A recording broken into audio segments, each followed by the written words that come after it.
የድራማው እይታ የሚጀምረው በአንድ የገበያ ማዕከል ውስጥ አንዲት ሳራ የተባለች በጣም ሀብታም የሆነችን ልጅ የቀድሞ ፍቅረኛዋ ሲያስቸግራት እያሳየን ሲሆን በድንገትም ከሌሎች ጥንዶች ጋር ትጋጭና በጣም ውድ ዋጋ የሚያወጣው ጫማዋ ላይ ቡና ይፈስባታል። በሰዓቱም ከየት መጣ ሳይባል አንድ ወጣት ብቅ ብሎ በመንበርከክ ጫማዋን ሲያጸዳ ሳራም በጣም ግራ ትጋባለች። የቀድሞ ፍቅረኛዋን በዚህ ነገር ተናዶ ከቦታው ይሄዳል።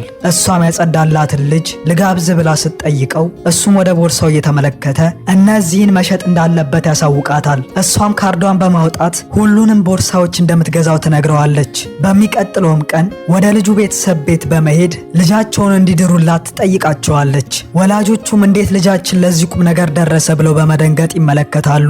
እንደ እውነቱ ሳራ ማለት የአንድ ትልቅ ንብረት ወራሽ የነበረች ቢሆንም ወላጆቿ ከተፋቱ በኋላ ግን አባቷ ከሌላ የወለደው ወንድሟ ሹዛዩ ዋነኛ የርስቷ ተፎካካሪ ሆኖባታል። አሁን ላይም ሳራ ወንድሟ ሹዛዩ ከአንዲት ተዋናይት ጋር ግንኙነት እንደጀመረ ጠርጥራ እየተከታተለችውም እያለ አንድ እንግዳ ሰው ብቅ ይልና እርዳታውን ይጠይቃታል። እሷም እምቢ በምትለው ጊዜ እሱም ሳራ እምቢ የማትለውን ቃል ሲናገር ሳራም ተስማምታ አንሶላዎችን በማጠፍ እያገዘችው ቀስ በቀስ በመካከላቸው ያለው ርቀት እየቀነሰና እየተቀራረቡ ይመጣሉ። ሳራም እየተከታተለች በነበረችው ነገር ላይ ትኩረቷን ማድረግ አልቻለችም። የልጅም ስም ዩንሃው እንደሚባልና ተዋናይቷም ሳራን ለማስቆም እሱ እንደላከችባት እንረዳለን። በአንድም ቀን ሳራ ወደ አንድ ካፌ ትሄዳለች። እዛም የተለያዩ ሲንግል ሴቶች አንድን ወንድ ተመስጠው እየተመለከቱ ታያለች። እሷም ዩንሃው እንደሆነና በካፌ ውስጥም እንደሚሰራ ትመለከታለች።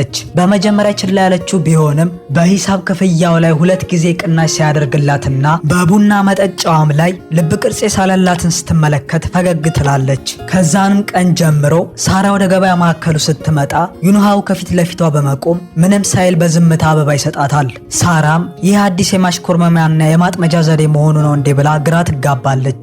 ከጥቂት ቀናትም በኋላ ሳራ በቢሮዋ ውስጥ ሆና እየሰራች እያለ በውጭ በኩል ግርግር ትሰማለች። ድንገትም በሯ ይከፈትና ያለ ጸሐፊዋ ፍቃድ አንድ ዕቃ አድራሽ ወደ ውስጥ በመግባቱ ሳራ ትናደዳለች። ዕቃ አድራሹም ደብዳቤው ለትክክለኛው ባለቤት ብቻ እንደሚሰጥ አጥብቆ በመናገር ሳራ መታወቂያዋን እንድታሳየው ጠይቋት ሳራ መታወቂያዋን አውጥታ ታሳየዋለች። በሰዓቱም ዕቃ አድራሹ ዩንሃው እንደሆነ ትመለከታለች። በአሁኑ ግን ዩንሃው የሆነ ነገር እያደረገ እንደሆነ ጠርጥራለች። ዩንሃው ግን ካህን የመሆን ህልም ስላለው ህልሙንም ለማሳካት የተለያዩ ስራዎች እንደሚሰራ እንረዳለን። የሳራ አባትም ከሀብታም ቤተሰብ የመጣና ይህንንም ለመገንባት በጣም የለፋ ሲሆን ሳራም ደከመኝ ሰለቸኝ ሳትል አቅሟ በቻለው መጠን የምትሰራ ቢሆንም ግን ብዙ ጊዜ በሌሎች ሰዎች ጥሩ አስተያየት የሚደርሳት አልነበረም። በአንድም ቀን ሳራ በኩባንያ ውስጥ በተካሄደው የባለ አክሲዮኖች ስብሰባ ላይ በተገኘችበት እሷ ያቀረበችው ሀሳብ ጥሩ የነበረና ተቀባይነት ያገኘች ቢመስላትም የበፊት ነጋዴዎች ግን ባቀረበችው ሀሳብ ያላገጡ እና ሙዲ ይዙባት ነበር። ሳራም በዚህ በጣም ብትበሳጭም ምንም ሳትል በዝምታ ትሄዳለች። ስሜቷን መቆጣጠርም አቅቷት መኪና ለማሳጠብ በቆመችበት ስቅስቅ ብላ ታለቅስና ራሷን ታረጋጋለች። በሰዓቱ መኪናውን የሚያጥብ የነበረው ዩንሃው እንደሆነ ትመለከታለች። እሱም ብቅ ይልና ላጠበበት ከምትከፍለው ቡና እንድትጋብዘው ጠይቋት ተስማምታ ወደ አንድ ካፌ ይገባሉ። በተቀመጡበትም ለራሷ ብቻ የምትበላውን ነገር ስታዝ ዩንሃውን በመገረም ስሜት ይመለከታታል። እሷም ስለ ስሜቷ ምንም ነገር ሳትናገር ለምን ለአንድ ነፍሱ እንዲህ በየቦታው እየተሯሯጠ እንደሚሰራ ጠይቀዋለች። የዩንሃው የተለየ አመለካከት ግን እውነተኛ ህልሙ ካህን መሆን ነበር። በዚህም ፍላጎቱ ምክንያት ከእናቱ ጋር ስላልተስማሙ በመሃላቸው በጣም ትልቅ ግጭት ይፈጠርና ዩንሃውም ከቤት ወጥቶ ህይወቱን ለመቀየር ይወስናል።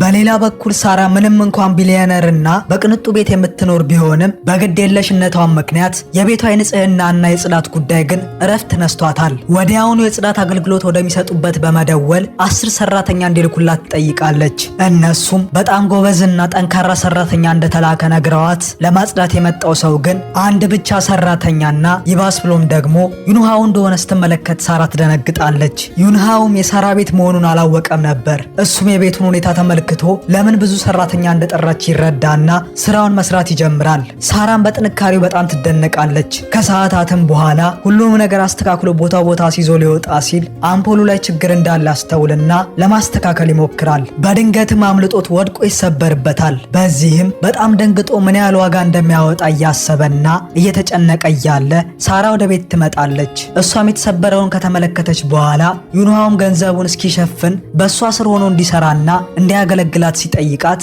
እሷም ወዲያውኑ በመቃወም ምን ያህል ውድ ዋጋ እንደሚያወጣ በመግለጽ ገንዘቡን በቀጥታ እንዲከፍላት ትነግረዋለች። እሱም ቀጥሎ ዕዳውን እስኪከፍልለት ድረስ በየቀኑ ቤቷ እየመጣ እንደሚያጽዳ ይነግራታል። ሳራም ያመነታች ቢሆንም ወንድ ልጅን ግን አምና ለመቅጠር ይከብዳታል። ዩንሃውም ካህን የመሆን ህልሙን ይገልጽላትና ለሴት ልጅ ምንም ፍላጎት እንደሌለው ይነግራታል። እሷም ይህንን ከሰማች በኋላ የጸዳውን ቤቷን ተመልክታ በመደሰት ለቤቷ ጽዳት እሱ ጥሩ በመሆኑ እንደሚያስፈልጋትና በስራ በምትወጠርበትም ወቅት ረዳት ቢኖራት ምን ያህል ነገሮች እንደሚቀሉላት በማሰብ ትስማማለች። በሚቀጥለውም ቀን ሁለቱ አንድ ላይ ሱፐርማርኬት በመሄድ ለቤቱ የሚያስፈልገውን ነገር እየገዙ ይገኛሉ። እዛም ሰው ሲመለከታቸው አሰሪና ሰራተኛ መሆናቸውን ባለማመን ጥንዶች እንደሆኑ በራሳቸው ደምድመዋል። ዩንሃውም የቀድሞ የሥራ ባልደረቦቹን አግኝቶ ከነሱ ጋር መነጋገር ይጀምራል። ሳራም ከዚህ በመነሳት ምን ያህል የተለያዩ ስራዎች እንደሰራና በሚሄድበት ሁሉ የሚያውቀው ሰው መኖሩን በማየቷ በጣም ተገርማ በእርጋታ ትጠብቀዋለች። የዛን ዕለትም ሳራ የትልቅ ንግድ ስብሰባ ስለነበራት በዚያ ተገኝታለች። እንደሌላ ጊዜውም አንዳንድ በስራው ላይ የቆዩ ባለአክሲዮኖችም ሴት ልጅ ቆንጆ ሆና ለመታየት እንጂ ለመሪነት ብቁ አይደለችም በማለት ንግግራቸውን ይጀምራሉ። ሳራም ንዴቷን ለመቆጣጠር ብትሞክርም ግን ይባስ ብሎም ሴት በመሆኗ ብቻ መጠጥ ለመቅዳት እንደማይፈቅዱላት ስትመለከት የበለጠ ተናዳ ስብሰባውን ለቃ ትወጣለች። በኋላም የሳራ ወንድም የሆነው ሹዛዩ ባለአክሲዮኖቹን ያገኛቸውና ከነሱ ድርጅት ጋር ተስማምቶ መስራት የሚፈልጉ ከሆነ ሳራን ማክበር እንዳለባቸው ይነግራቸውና ያለበለዚያ ግን በመካከላቸው ጥሩ ነገር እንደማይፈጠር አስጠንቅቋቸው ይሄዳል።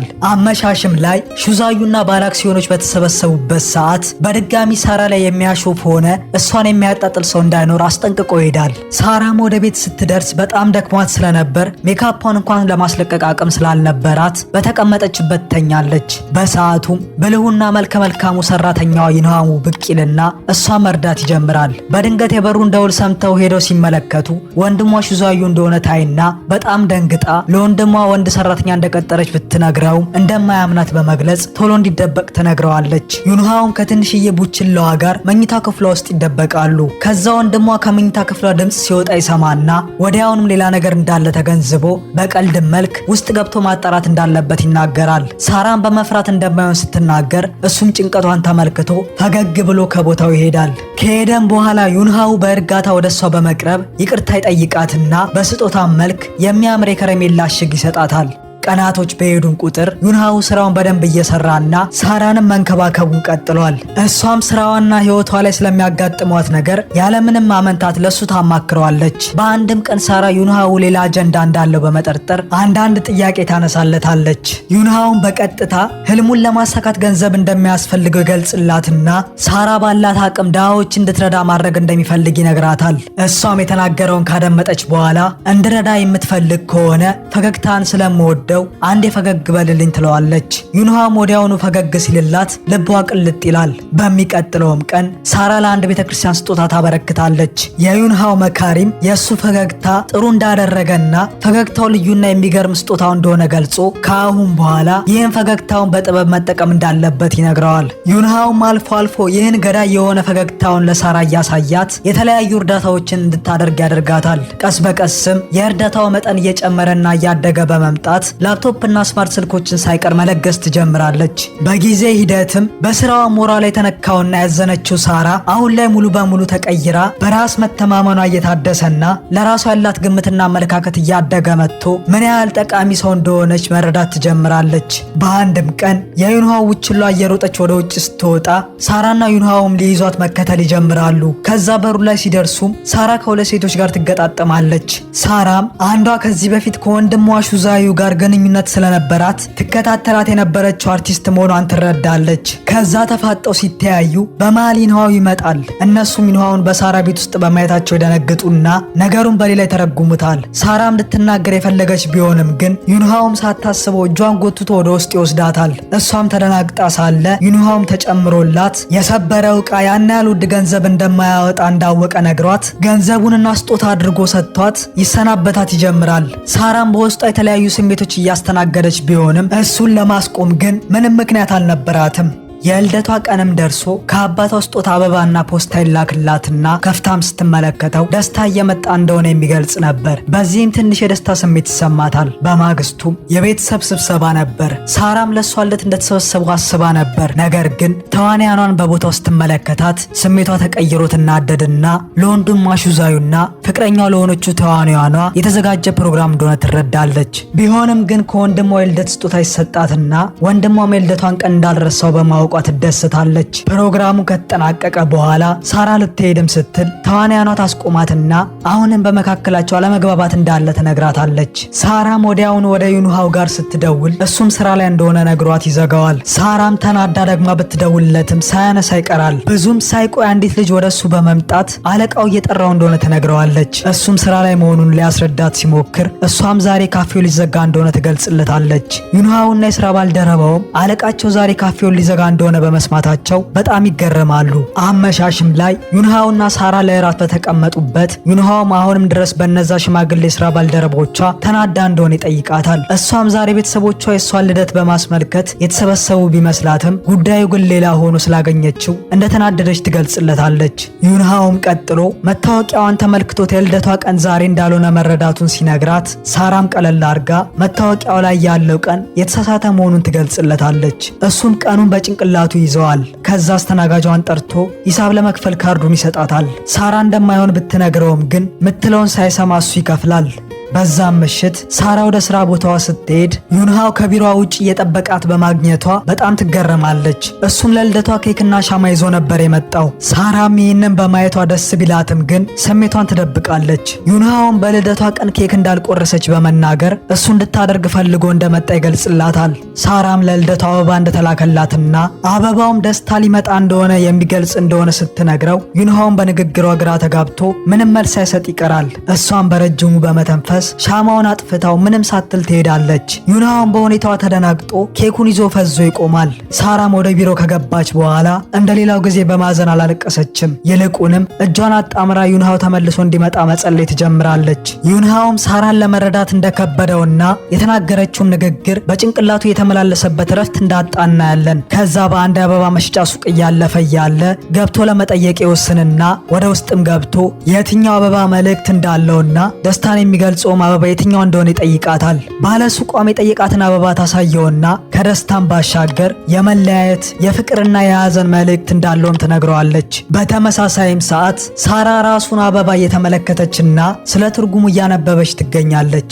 በአንድም ቀን ዩንሃው ሳራን ሊያገኛት በድጋሚ ይመጣል። ሳራም ያንን አበባ እጁ ላይ ይዞት ትመለከተውና ወደሱ ቀረብ ትላለች። እሱም ሊሰጣት እጁን በሚዘረጋበት ጊዜ ስሜቷ ወዲያውኑም ተቀይሮ ትበሳጫለች። ምክንያቱም ደግሞ የዩንሃው ደግነት ለእሷ የበለጠ እየጎዳት እንደሆነ ስለተረዳች ነበር። ምንም ጊዜ ሳታባክንም ወዲያውኑ ልትሄድ ስትል ዩንሃው መናገር ሲጀምር ዞራ ትመለከተዋለች። እሱም ግራ በተጋባ ስሜት እንዳለና ለተወሰነ ጊዜ ለሳራ ያለው ስሜት ተቀይሮ ሊሆን እንደሚችል ይገልጻል። ነገር ግን ይሄ ለውጥ ለሱ በጣም አስቸጋሪ በመሆኑ ይህንን ከባድ ነገር በራሱ ለመሻገር ይወስናል። ከዛ አንድ ያልተጠበቀ እንግዳ ወደ ሳራ ቢሮ ይመጣል። ሰውየውም አመጣጡ ለሳራ ልዩና ወሳኝ መልእክት ለማስተላለፍ ነው። እሱም ቾይኪዮ ወደ ደቡብ ኮሪያ ሊመለስ እንደሆነ ሲነግራት ሳራም ይህንን በመስማቷ ስትረበሽ እንመለከታለን። ሳራም ከአባቷና ከቀድሞ ሚስቱ በመወለዷ የንብረቱ ተካፋይ ብትሆንም ወንድሟ ሹዛዩ ግን እውነተኛ የልጅ ልጅ በመሆኑ የበለጠ ተቀባይነት እንደሚኖረው ታውቃለች።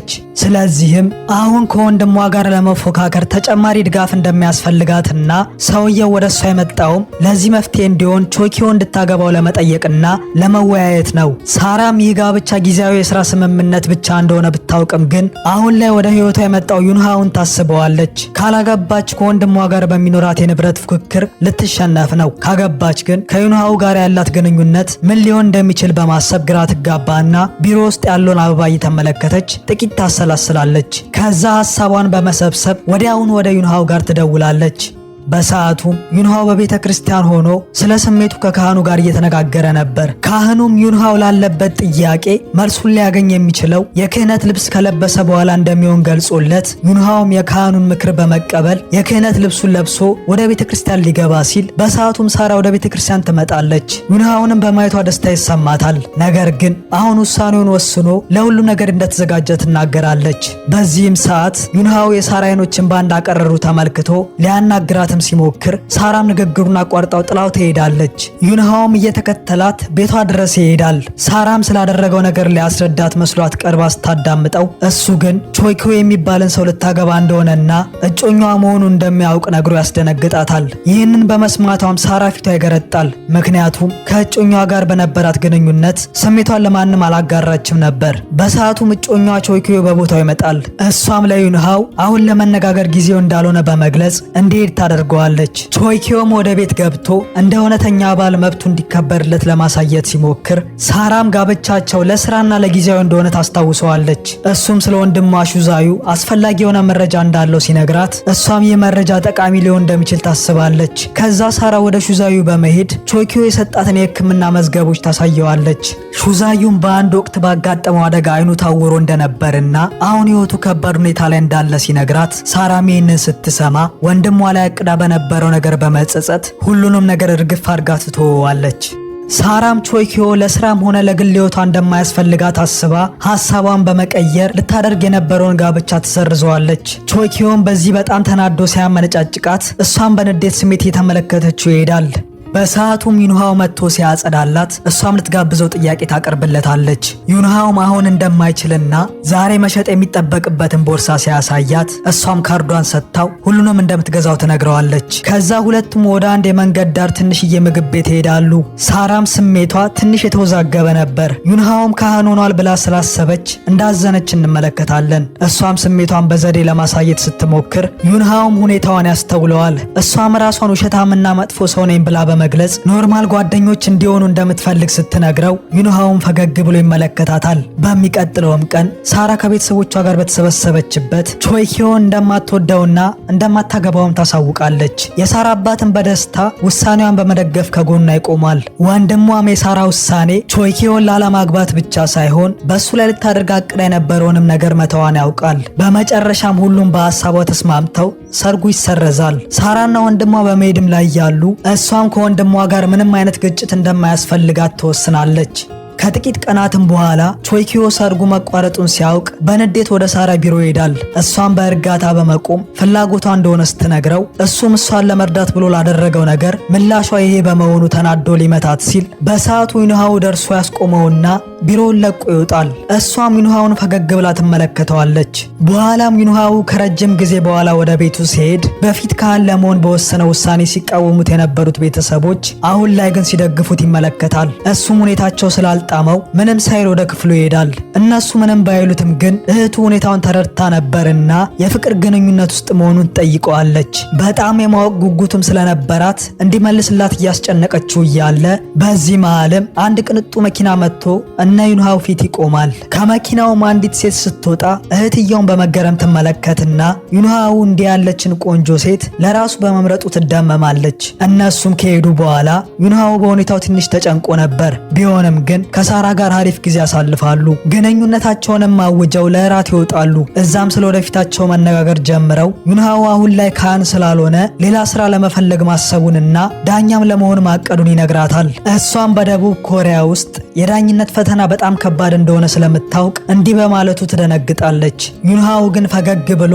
በሶል ዩኒቨርሲቲ የህግ ትምህርቱን ተምሮ እንደተመረቀ ነግሯት መስራት እንደሚችል ይገልጽላታል። ከእራት ከወጡም በኋላ ሁለቱም ቤተሰቦቻቸውን ስለማግኘት ይነጋገራሉ። ዩንሃውም የሳራን ቤተሰብ መገናኘት በጣም ከባድ ሊሆንበት እንደሚችል ይሰማዋል። ከዛም ዩንሃው ላይ የመኪናውን በር ትቆልፍበትና ካልሳምከኝ አትወርድም ትለዋለች።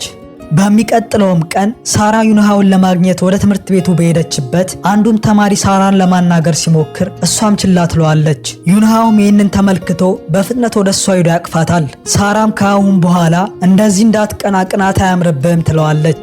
በዚህ ጊዜ ግን ሳራ ግንኙነታቸው ሙሉ ለሙሉ መቀየሩን ስለተረዳች እሷ ምንም ጊዜ ሳታባክን ወደ መኪናው እንዲገባ ትነግረውና ወደ ቤተሰቡ ቤት ትሄዳለች።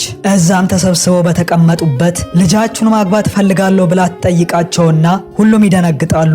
ቀጥላ ምንም ጊዜ ሳታባክን በቅርቡ ቀለበት እንዲያስሩ እንደምትፈልግ ትነግራቸዋለች። ዩንሃውን ባደረገችው ነገር በመገረምና በመደመም በደስታ ይመለከታታል። በመጨረሻም ሁለቱም ግንኙነታቸውን ለቤተሰብ በማስተዋወቅ ጀምረው በራሳቸው ዓለም በመሆን ሕይወታቸውን በአዲስ ምዕራፍ ሀብለው ሲጀምሩ እያሳየን ፊልሙ ይቋጫል።